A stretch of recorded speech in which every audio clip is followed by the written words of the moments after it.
Hello viewer, how to fix Facebook post error problem and also fix Facebook slow loading problem. So first of all, check your internet connection and make sure your internet is stable. Then open Facebook app. Go to profile icon. Now scroll down and go to help and support.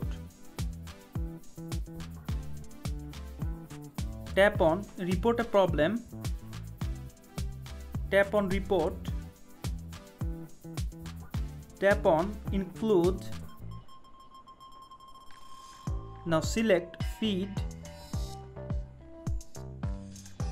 Now in this box describe your issue.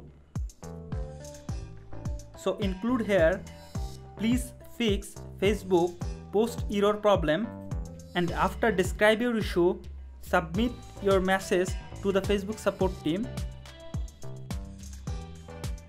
Now go back and open Google Play Store, or if you are iPhone user, open your App Store. Now search Facebook.